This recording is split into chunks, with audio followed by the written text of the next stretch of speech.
Hello I my friends. இந்த episode ஸ்டார்டிங்லேயே ஒரு வாய்ஸ் ஓவர் தான் வருது. ஒரு சூரிய கிரகணம் நடந்திருக்கு. பட் அது நடந்த டைமில் ஒரு வால் நட்சத்திரம் வந்து இன்னும் மறையாமல் 2 மாதத்துக்கு அது அப்படியே தான் இருக்கும். இதுக்கு அர்த்தம் என்னென்னா, ஒரு ஈவில் கேரக்டரில் இருக்கிற ஒரு பொண்ணு வந்திருக்கா, அவள் பெரிய ஆபத்தை தரக்கூடியது தான் இதுக்கு அர்த்தம். ஸோ இதே மாதிரி ஆல்ரெடி 300 வருஷத்துக்கு முன்னாடி நடந்திருக்குங்கிறத சொல்கிறாங்க. இது ஆல்ரெடி ஹீரோயின் ஜோசன் பீரியடில் இருந்து நடந்தது தான் இப்போவும் இங்கே சொல்லிட்டு இருக்காங்க.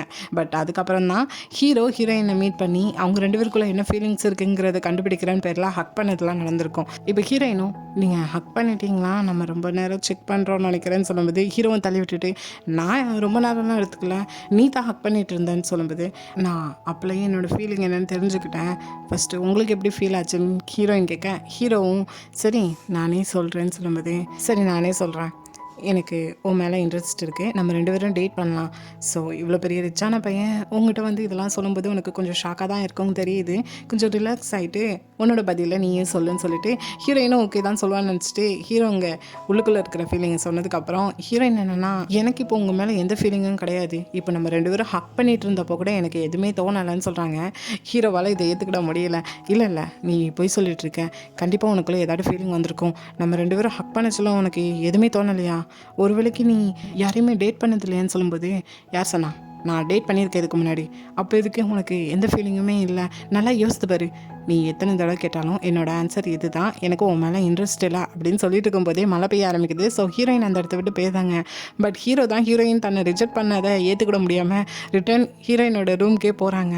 ஸோ இப்போ ஹீரோயினை பார்த்துட்டு நல்லா யோசித்து பாரு, ஒரு வேளைக்கு உன்னோட டேட்டிங்ஸ் எல்லாம் இப்போ ஏதாவது வார்மிங்காக இருக்கும்னு நினைக்கிறேன், ஸோ மறுபடியும் இன்னொரு டைம் நம்ம ஹக் பண்ணி பார்க்கலான்னு சொல்லிட்டு ஹீரோயின் பக்கத்தில் போனால், ஹீரோயின் கொஞ்சம் தள்ளி நின்று, நான் சொன்னது தான், எனக்கு உன் மேலே இன்ட்ரெஸ்ட் இல்லை, அவ்வளோதான், ஃபஸ்ட்டு இது என்னோட வீடு, இப்படி தனியாக இருக்கிற வீட்டுக்குள்ளே நீ வரக்கூடாது, வெளியே போகணும்னு சொல்லும்போது, நீ என்ன சொல்லிட்டு இருக்கேன்னு புரியுதா, இதெல்லாம் லைஃப் டைம் ஆஃபர், என்ன மாதிரி பையன்லாம் உனக்கு கிடைக்க மாட்டான், நல்லா யோசித்து பாரு, இல்லைன்னு நீ சொன்னதை திரும்பி வாங்கிக்கோ, பின்னாடி எதுனா நீ ரொம்ப ஃபீல் பண்ணுவேன், பரவாயில்ல எது நடந்தாலும் பரவாயில்ல, நான் எதை நினச்சி ஃபீல் பண்ண போகிறது கிடையாது, ஃபஸ்ட்டு என்னோட வீட்டை விட்டு வெளியே போகணும்னு சொல்லும்போது, ஹீரோவும் நல்லா யோசித்து வச்சுக்கோ, இதுக்கு நீ ஃபீல் பண்ணுவேன்னு சொல்லிட்டு அங்கேருந்து கிளம்பி போகிறாங்க. இதுக்கப்புறம் தான் தெரியுது ஹீரோவை ஹக் பண்ணதுனால ஹீரோயினுக்கும் ஃபீல் ஆகிருக்கு. ஸோ ஹார்ட் மேலே கையை வச்சுட்டு என்ன இப்படி ஃபீல் ஆகுதுன்னு யோசிச்சுட்டு இருக்காங்க. ரிட்டர்ன் ஹீரோ வந்துட்டு அம்பர்லாம் இருக்கா, அப்படி எந்த பொருளும் என்கிட்ட கிடையாதுன்னு 2 பேரும் மாற்றி கத்திட்டு அங்கேருந்து ஹீரோவும் கிளம்பி போகிறாங்க. பார்த்தா அங்கே காரில் யாரோ ஸ்க்ராட்ச் பண்ணி விட்டுருக்காங்க. ஸோ அந்த கொற்ற மலையில் ஹீரோவும் எவன் இந்த வேலையை பார்த்ததுன்னு கத்திட்டு இருக்காங்க. ஸோ அப்படியே நெக்ஸ்ட் டே ஆகுது. இப்போ வரைக்கும் ஹீரோவுக்கு ஹீரோயின் ரிஜெக்ட் பண்ணதை ஏற்றுக்கிட முடியல. ஸோ ஸ்க்ராட்ச் ஆனது அசிஸ்டண்ட்டும் நீங்கள் டேஷ் கேமரா தாங்க, நான் பார்த்துட்டு அதுக்கான ஆக்ஷன் எடுக்கேன், அதுக்கான காசை வாங்குறேன்னு சொல்லும்போது, அதெல்லாம் ஒன்றும் வேணாம், இப்போ யார் என்ன பண்ணுறாங்கிறதே தெரிய மாதிரி, யாரையும் நம்பாமல் இருக்கிறது தான் நல்லதுன்னு சொல்லும்போது, நம்பாமல் இருக்கணுமா, நீங்கள் என்ன நம்பலாம், ஏனே நான் யாரையும் நம்பதுக்கு விருப்பம் இல்லை, நான் இப்படியே இருந்துக்கிறேன், நீங்கள் இப்படியே இருந்தால் தனியாக தான் இருக்கணும்னு சொல்லும்போது, என்னால் எதனாலும் வாங்கிக்கிட முடியும், அதனால் நான் தனியாகவே இருந்துக்கிறேன், அப்படி எந்த பொண்ணையும் உங்களால் வாங்க முடியாது பாஸ்ன்னு அசிஸ்டண்ட்னு சொல்லும்போது, ஹீரோக்கு நேற்று ஹீரோயின் சொன்னது தான் ஞாபகம்.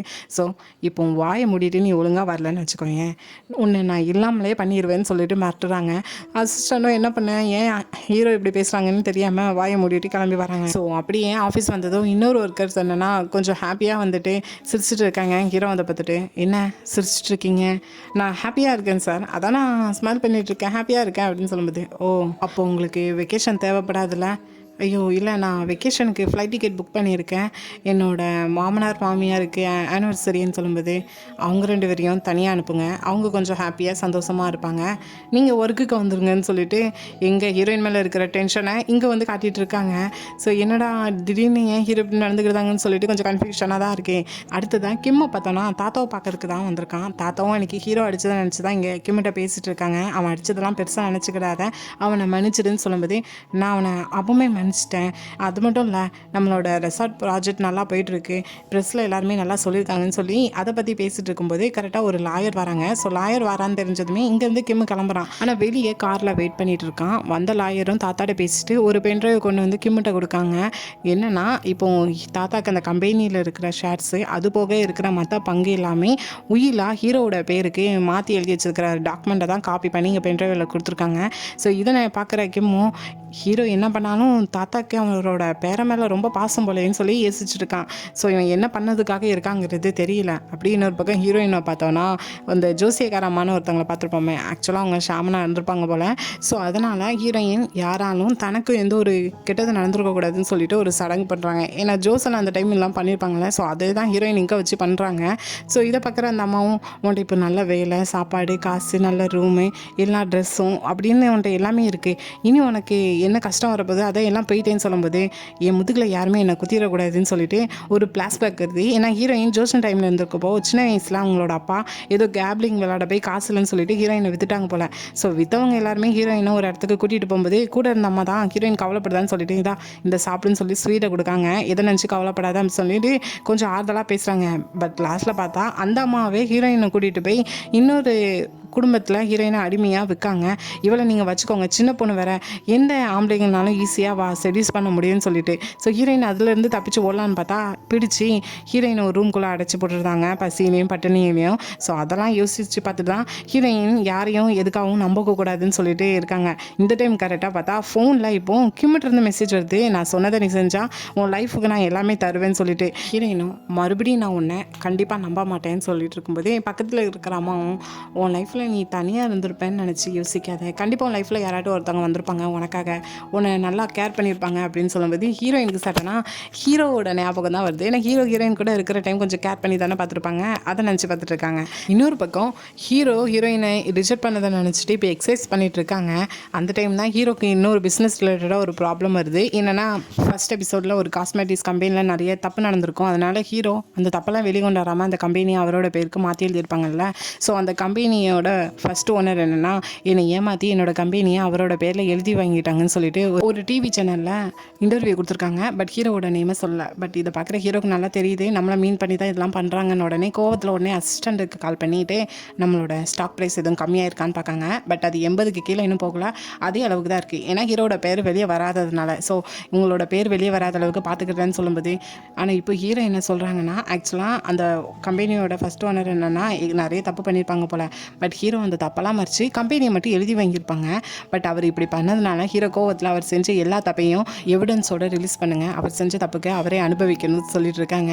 பட் இப்போ என்னென்னா ஹீரோ நான் எல்லாருக்கும் ஹெல்ப் பண்ணால் என் முதுகிலே குத்துறாங்க, ஒரு நன்றி உணர்வு கூட இல்லைன்னு சொல்லி யோசிக்கும் போது தான் ஹீரோயினை பற்றி யோசிக்காங்க. ஏன்னா ஹீரோ நிறைய டைம் ஹீரோயினுக்கு ஹெல்ப் பண்ண டைம்லாம் ஹீரோயின் உங்களை நினச்சி எனக்கு பெருமையாக இருக்குது, கிரேட்ஃபுல்லாக நான் ஃபீல் பண்ணுறேன்னு சொல்லி பேசியிருப்பாங்க. ஸோ அப்படியே இதை கட் பண்ணி அடுத்து தான் ஆஃபீஸில் இருக்கிற டைம் இப்போ ஹீரோ ஏதோ அசிஸ்டண்ட்டை கேட்கணும்னு தோணுது. பட் கேட்காம சைலண்ட் ஆகுறாங்க. அசிஸ்டண்ட்டும் இதை நோட் பண்ணிட்டு தான் இருக்காங்க.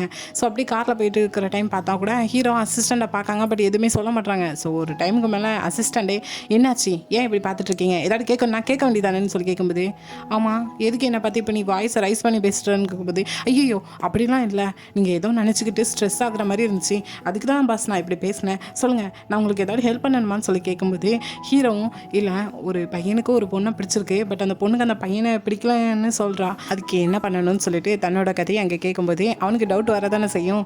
யார் அந்த பொண்ணு பையன் கேட்கும்போது, இல்லை நைட்டு தூங்கும்போது ஒரு சேனலில் பார்த்தேன், அதான் டவுட்டு உன்ட்ட கேட்கன்னு சொல்லும்போது, கண்டிப்பாக அந்த பையன் அந்த பொண்ணை பிடிக்கிற மாதிரி எல்லாமே நடந்துக்கிடணும், அவன் மேலே ரொம்ப பாசமாக அந்த பையன் நடந்துக்கிட்டானா அதை புரிஞ்சுக்கிட்டு அந்த பொண்ணே அந்த பையனை காதலிக்க ஆரம்பிப்பா அப்படின்னு சொல்கிறாங்க. ஆனால் அதுலேருந்து அடுத்ததாக ஹீரோ பார்த்தானா ட்ரெஸ் பர்ச்சேஸ் பண்ணலான்னு சொல்லிட்டு ஸ்டோரில் போய் நின்றுக்கிட்டு ஒவ்வொரு கோட்டாக எடுத்து பார்த்து பர்ச்சேஸ் பண்ணிகிட்டு இருக்காங்க.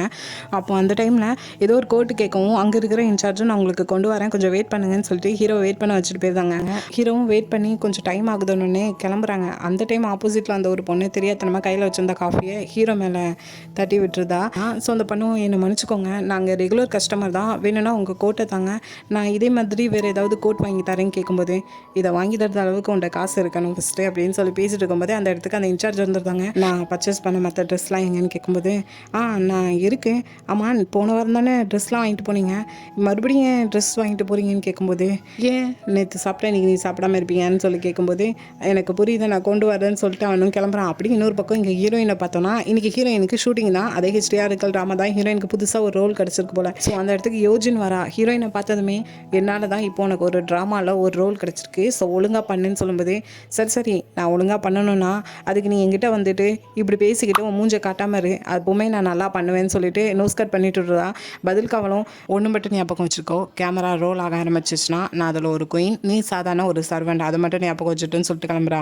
ஹீரோயினும் இவ இப்படி தானே சொல்லிட்டு அவள் பேசுகிறதெல்லாம் கண்டுக்கிடலை. ஆனால் இந்த ட்ராமாவோட அசிஸ்டன்ட் டைரக்டரை கூப்பிட்டு வச்சுட்டு நரின்னு சொல்லி யோஜினை கையை கட்டிட்டு கூட இருக்கிற 4 பொண்ணுங்களையும் கையை கட்டிக்கிட்டு, ஏன் அந்த பொண்ணுங்களுக்கு தலையில் விக்கு வச்சுருக்கீங்க, இந்த கதையில் இருக்கிற மன்னரோட ஆட்சி காலத்தில் விக்குக்கு தடை போட்டிருந்தாங்க, அப்போ எப்படி அவங்களோட காங்பெயினும் சரி மற்றவங்களுக்கும் சரி எப்படி விக்கு வச்சுருப்பாங்க, இதெல்லாம் கிடையாதுன்னு சொல்லும்போது யார் என்ன செய்யணும் செய்யக்கூடாதுங்கிறத நீங்கள் எதுக்கு எனக்கு சொல்லித்தரீங்க, நீங்கள் ஜஸ்ட் இங்கே நடிக்க போகிற ஒரு சைட் ரோல் மட்டும்தான், அதை மட்டும் பாருங்கன்னு சொல்லும்போது நான் சொன்னால் உனக்கு புரியாதான் என்னன்னு சொல்லிட்டு சண்டை போட்டுட்டு இருக்கும்போது அந்த கதையோட டேரக்டர் அங்கே வராரு. ஸோ ஹீரோயினை பார்த்ததுமே தெரியுது ஆல்ரெடி ஒரு இதில் நடிச்சிருப்பாள்ல.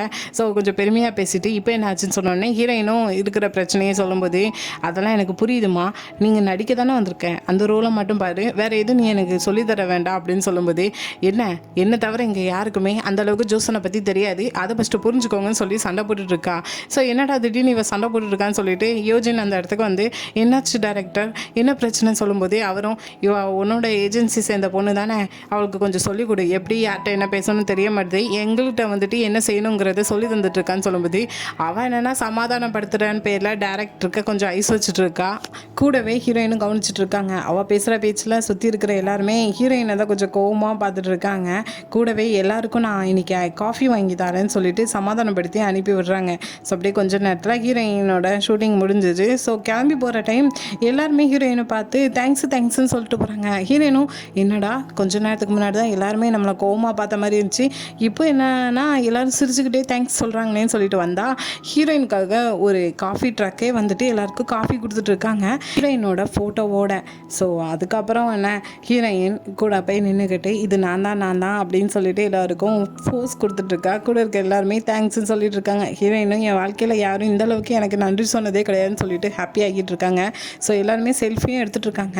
கூடவே திடீர்னு மாஸ்க் போட்டு ஒருத்தவங்களும் போய் செல்ஃபி எடுக்காங்க. பார்த்தா அது நம்ம ஹீரோ. எனக்கு இந்த சீன் ரொம்ப பிடிச்சிருந்துச்சு.